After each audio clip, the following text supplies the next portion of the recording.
मेरे पास रोज़ाना लगभग अनेक फ़ोन आते हैं अपने हिसार पार्लियामेंट्री कॉन्स्टिट्यूंसी से भी और दूसरी कॉन्स्टिट्यूंसियों से भी, जो भी मुझे लाइक करते हैं, मेरे से प्यार करते हैं, वो पूछते हैं जी क्या आपने निर्णय लिया।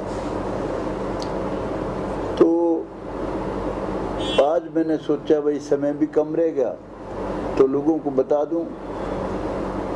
पहले तो सबसे पहले तो अपन ये जो पार्लियामेंट्री कॉन्स्टिट्यूंसी अपनी हिसार की, उसके बारे में बताना चाहता हूँ। वैसे तो कैंडिडेट बहुत हैं, लेकिन कुछ ऐसे कैंडिडेट हैं जो पार्टियों के हैं और मीनिंगफुल रहे हैं कभी न कभी।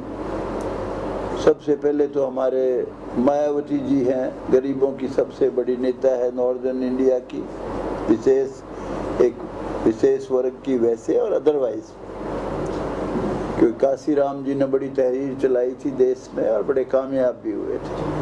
उनका कैंडिडेट है कोई। और ओम प्रकाश चौटाला जी ने किसी वक्त राज किया यहाँ, उन्होंने भी एक कैंडिडेट अपना कोई सुनैना चौटाला उसको बनाया हुआ है। वो लड़की शायद दौलतपुर की है। और एक जो अजय की मिसिज है, दुष्यंत की मम्मी है, नैना चौटाला। दुष्यंत भी खुद एमपी रहा है और उसके पिताजी भी एमपी एमएलए रहे हैं।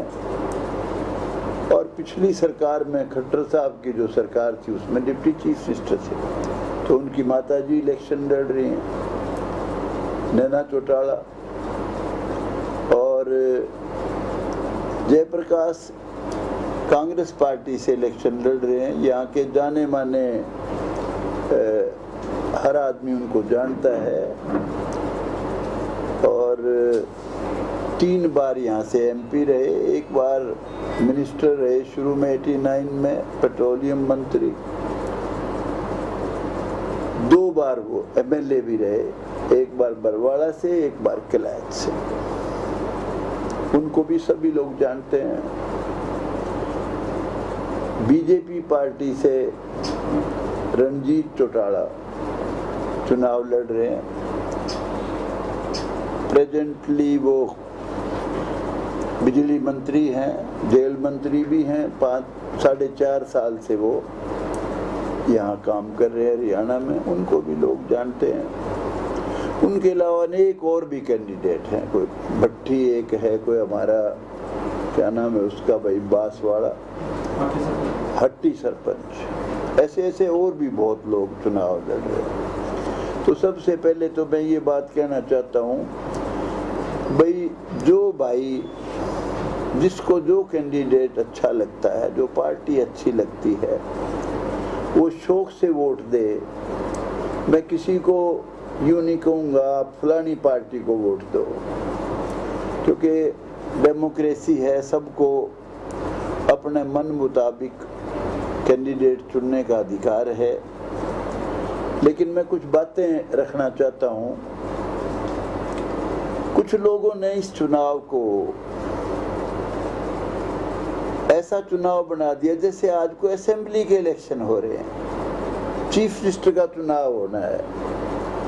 ये चुनाव चीफ मिनिस्टर का नहीं है, ये चुनाव देश का प्राइम मिनिस्टर चुनने का चुनाव है। और देश के प्राइम मिनिस्टर की रेस में एक तो ये इंडी गठबंधन है, इंडी, और एक मोदी जी हैं प्राइम मिनिस्टर प्रेजेंट भी, और आगे की भी बीजेपी के उम्मीदवार हैं, भारतीय जनता पार्टी के। तो मैं तो केवल ये कहने आया हूँ भाई, आप लोगों से के माध्यम से ये कहना चाहता हूँ, आप अपनी मर्जी से वोट दें। मेरा किसी पे कोई दबाव नहीं है। जिससे आज जो रिश्ता है, वोट देने के बाद कहीं भी वोट दो, वो रिश्ता कमजोर नहीं पड़ेगा मेरी जिंदगी में, क्योंकि वोट का अधिकार हर इंसान को अपना अपना है। लेकिन मेरा कहना है कि सिर्फ ये कि ये चुनाव चीफ मिनिस्टर का नहीं है, प्राइम मिनिस्टर का है। और प्राइम मिनिस्टर के तौर पे बीजेपी का जो घोषित उम्मीदवार हैं वो 10 साल प्राइम मिनिस्टर रह चुके हैं देश के, नरेंद्र मोदी। और उनके काम में लोगों को याद दिलाना चाहता हूँ। हमारा देश जो है, इसमें एक ऐसा प्रांत है कश्मीर, जिसमें फौजियों को भी पत्थर मारते थे। नरेंद्र मोदी ने, कोई जा नहीं सकता था, हर आदमी डरता था श्रीनगर जाने में, कश्मीर जाने में डर लगता था। 370 धारा लगी हुई थी, उसको हटाया है, कोई छोटी बात नहीं, बहुत बड़ा काम है। कोई बहुत बड़ा सूरमा कर सकता था ये काम जो उसने किया है, ऐतिहासिक काम है। देश को दोबारा, कश्मीर को हिंदुस्तान से जोड़ दिया। हिंदुस्तान से अलग हो चुका था देश से ये कश्मीर। और 1500 के करीब तो जवान मार दिए थे वहाँ बस्तर में, ये अपने ये जो थे नक्सलाइट मूवमेंट थी। वहाँ भी कोई देर नहीं करता था कि हिंदुस्तान का झंडा लहरा दे। वहाँ भी आज न काबू करके देश का झंडा लहराया जाता है सब जगह। और मजाक उड़ाते थे बहुत लोग, काल्पनिक कहते थे राम को। राम तो कथा है, काल्पनिक है, इसका फैसला नहीं होना चाहिए। 10 साल बड़ी पार्टी का एक जो आज चुनाव लड़ रही है, अब सबसे बड़ी विरोधी पार्टी की, वो कहते थे जी इसका तो फैसला 10 साल नहीं होना चाहिए।